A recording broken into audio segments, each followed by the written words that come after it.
Один из самых мистических мифов о Девичьей башне в Баку – это легенда о несчастной любви. Идемте, я вам расскажу немножко подробнее об этом.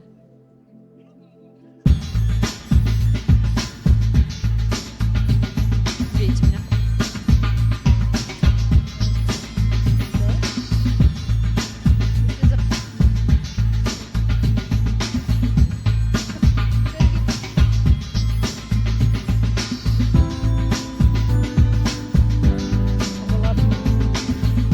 Бриллиантовая рука.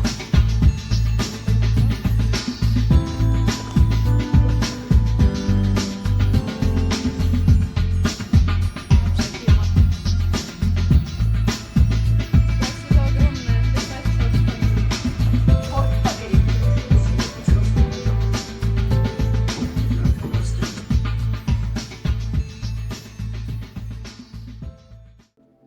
У меня вообще-то есть такая жестяная банка с чаем в форме Девичьей башни. Один из самых известных мифов о Девичьей башне в Баку – это легенда о трагической любви. Согласно преданию, когда-то давно в Баку правил жестокий хан, который хотел жениться на своей собственной дочери. Девушка, не желая вступать в этот союз, попросила отца построить башню в ее же честь и надеялась, что за это время он изменит свое решение. Когда башня была завершена, хан все равно настаивал на свадьбе. И когда девушка поднялась на самый верх башни и бросилась вниз, предпочла она тем самым смерть, нежели нежеланный брак. Эта история сделала Девичью башню символом не только архитектуры, но и силы духа, стойкости и свободы выбора. Хоть это лишь миф, он доставляет таинственности этому удивительному месту.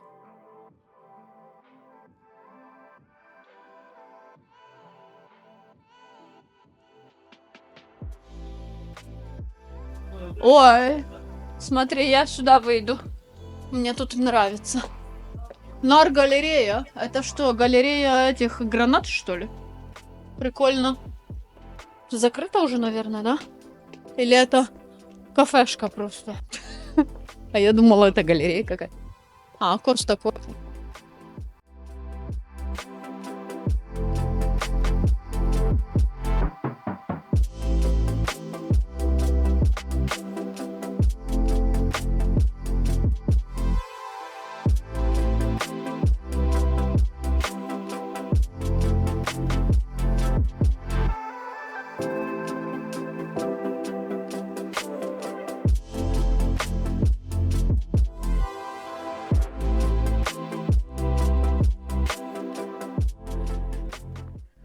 Просто я с каблуками застреваю между этими камушками.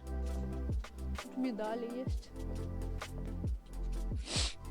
Утепляться надо зимой, это по-любому. Потому что здесь как-то вроде бы сыро просто. Цигель, цигель, ай люлю. Цигель, цигель, one, two, three, four.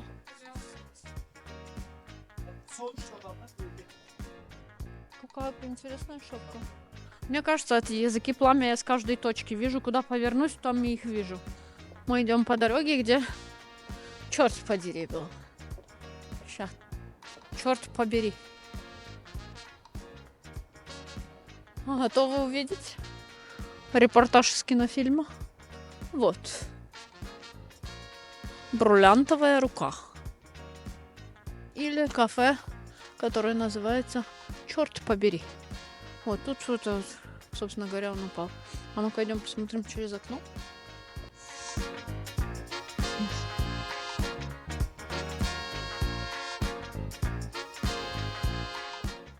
Вот, бриллиантовая рука, кафе-музей. Смотрите, там Советский Союз внутри. Видите? Интересно, как.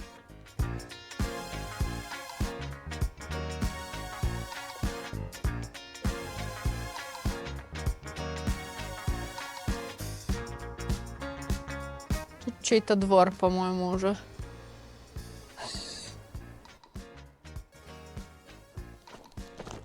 Черт побери! Черт побери! Черт побери! Черт побери!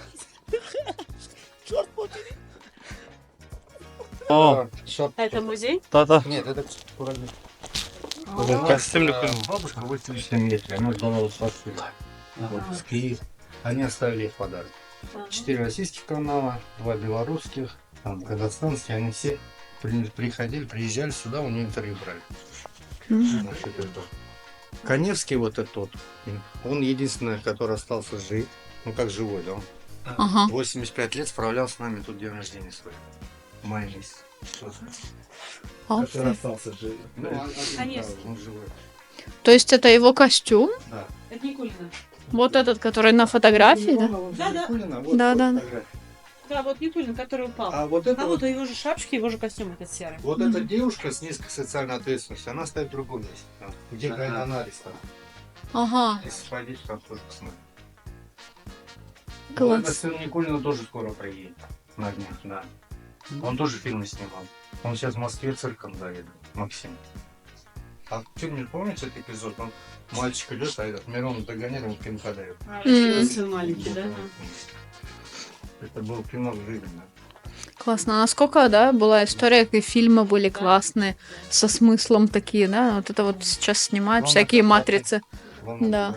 Вот это вот, вроде бы как комедия, вроде все, но оно из сюжета была реалистична, потому что в советское время золото дорого стоило, и в Турции был дешево. И все старались из России советской вывезти, как говорится, водку, русскую там ценялась, и икру черную, а завозили вот это золото. Это из жизни было, это реально, да, наболевший вопрос, то есть людям просто как с кинокомедии вот этим всем преподнесли, что... Ну и тогда Гайдай, он хорошо снимал вообще. Не, Гайдай вообще у него Да, все да. фильмы просто бестселлеры. Ну, много это долго рассказывать. Он приезжал, тоже все вот эти нюансы, все вот эти разговоры, откуда что, как снимался. Это же в Стамбул был по замыслу фильма. Да. Вот. Они в Стамбул поехали, не нашли там старого. Кстати, в прошлом месяце вот здесь снимался фильм тоже «Россия», киностудия. Фильм есть, они сейчас снимают «Константинополь». Сериал. Здесь снимали. Устюгов в главной роли, там Акиншина, все были здесь. И тут тоже они были, все приходили. И я у них тоже спрашивал, я говорю, а чего вы туда, там-то в Стамбуле не снимаете? Говорит, там уже новостройки, вот это все, Много, да, мешает. уже не видно дорогу. А у вас, говорит, сохранился какой-то там натуральном виде. А это у нас девочка с Кипра, это на Кипр поедет фильм. Так Да. что вы Да. тоже в Кипре будет сейчас. У вас как называется ваше агентство? Наше агентство сейчас ЕС называется. Yes. Yes. Ну, это бриллиантовый тур. Бриллиантовый тур. Бриллиантовый То, тур, да. как, как он происходит вообще? Что вы Туры? делаете? Да. У нас вот такой вот есть. Вот, экскурсии. Угу. То есть сперва вот по старому городу вот, у нас 5 караван-сараев здесь. Угу. Вот, и весь город все достопримечательный. У нас история огромная, понимаете, она исчисляется 30 тысяч лет. Мы же не кочевники, мы всю жизнь тут жили, и вот у нас с Габустана это все начинается. Надо начинать оттуда, потому что образ жизни в Габустане, потом их не вот по одной из версий, это родина амазонок, родина матриархата. Азербайджан это не Средняя Азия, не Кавказ. У нас матриархат что-то осталось еще. Даже в современной жизни у нас так. Даже государство сейчас борется с ним. В следующем году запретили жениться на двоюродных сестрах, там, на близких родственниках. Это один из вариантов матриархата, я так думаю. Вот, поэтому у нас это все переплетено оттуда. А потом у нас и храм зороастризма есть. У нас религия была зороастризм, предки наши были зороастрийцами до прихода ислама. Да. Тюркизм у нас пришли с турками, турки принесли, это с Алтайского края, они уходили в Византию. Вот пришли, они у нас тут осели, потом ушли. Ну, остался тюркизм, а вот остальное, ислам нам эти арабы привезли сюда. В общем, тут был такой... А государство у нас светское все равно, Да. как бы вот так. Максимум 3% истинных мусульман. М. По шариату живут, так далее. Остальные 97 тоже мусульмане, но они грешники. Ну, Да. которые пьют, которые 5 намаз не делают, там, ругаются матом, там, 4 раза не Современные, короче, да? Я шучу, да. Вот это вот. А откуда любовь в Азербайджане вот к этому всему дорого-богато? Как думаете? Вот это все такое люксовую жизнь, вот это даже если нету, показывают. Почему? У нас есть деньги. Посмотрите на нашу страну, допустим, и соседи. Вот, мы нормально, более-менее живем. У нас и возможности есть, и догонять что-то. И... Возможно, Трудолюбивый народ у нас. У нас, я вам скажу, вообще нас 10 миллионов здесь живет, а В Иране у нас 40 миллионов почти живет. Ого. Да, наша большая часть земли там, и людей там, все мы там.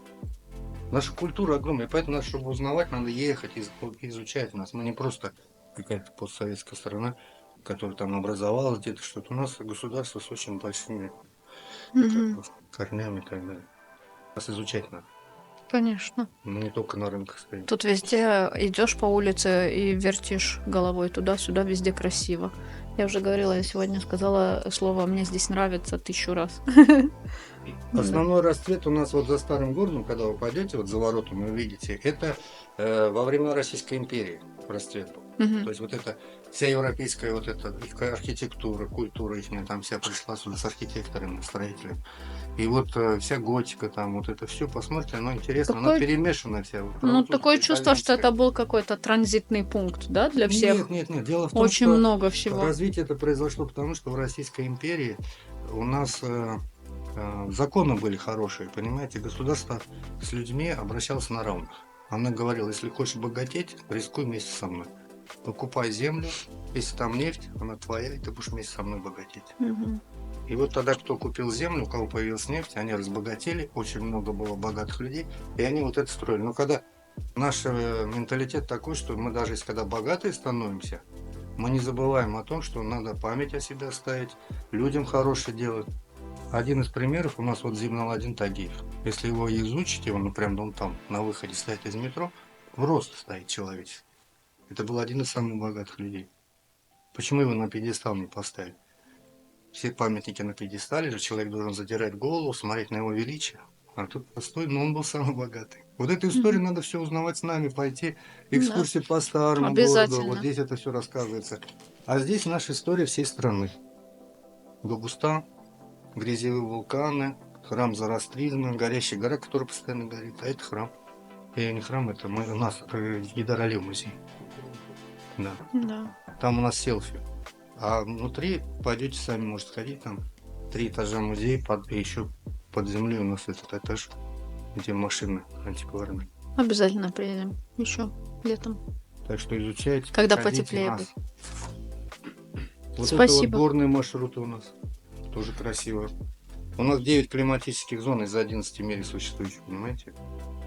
То есть, представляете? Поэтому мне здесь нравится. Да. Вы каждые 50 километров меняете климатическую зону. Интересно. У нас даже вот такая зона есть, смотрите. На юге страны. Это у нас Ленкорань-Лерик. Это субтропики, где у нас растут апельсины. Якубович там что делает? Якубович там со своим чайным бизнесом. У Да. нас чайные плантации там. Добрался. Так что можете, если поехать туда, случайно встретить, ничего страшного. Это не поле чудес, это человек, который занимается вот рекламой нашего чая по всему миру. А это вот тюрьма, где сидел Сталин. У него был тоже изысканный вкус сидеть. Вот это вот горячий источник. Есть горящая вода, которая горит. То есть Горит вода? горит вода, да, это тоже надо видеть. Поджигать ее, как она горит, потом тушить, потом ее пить, она очень полезна. И в Очень лечебных целях, и в этих. Как, для желудка. Сюда обязательно надо вернуться. Да. Шамаха, Лагич, город мастеров. Это все у нас история, все. Больше станутся щеки. Это вообще отдельная история. Ты записал? Да. Записываю. Классно, Очень классно. приятно. Спасибо, очень Вам приятно. также. Иванна, Взаимно. всегда поражаюсь, ну, как бы из этой такой богатой культурной истории. Вот, и очень желаю для вас, чтобы вам тоже много людей приезжало. Спасибо. И для того, чтобы вы вот с таким же энтузиазмом рассказывали еще много-много лет людям, потому что я вижу, что вы любите свою работу. Мы обязательно приедем летом, когда будет потеплее. И я очень много, я надеюсь, ты все, да, записал, да? Мы там Спасибо это все посмотрим. Ну вот, если вы дадите нам свой Дадим, контакт, дадим. мы, когда запишем на YouTube видео, я вам пришлю ссылку, сможете посмотреть, поделиться. Ну, на- Так, где ваш номер телефона вот этот, Это да? нет, это у нас фирма номер, но я вам тогда вот там дам. Давайте, да, Чтобы вы мне давайте. прислали это видео, что мне если интересно, напиши, что он вышел. Хорошо вышли. О, Хорошо. кошка, боже! Это наш кот. А, Смотри. Он из другого фильма у нас. Да? Иван Васильевич не прописан.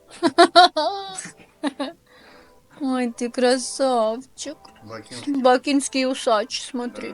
Да. Какие белые усы у него в Бакинский- молоке, в сметане. Бакинские коты у нас спонтанные. Да, спонтан. Да, из себя тигры изображают, не знаю, там рыси. Окей. Харизма. Да. Хорошо, спасибо. Спасибо огромное. До свидания. Черт подери. Или побери. Черт побери.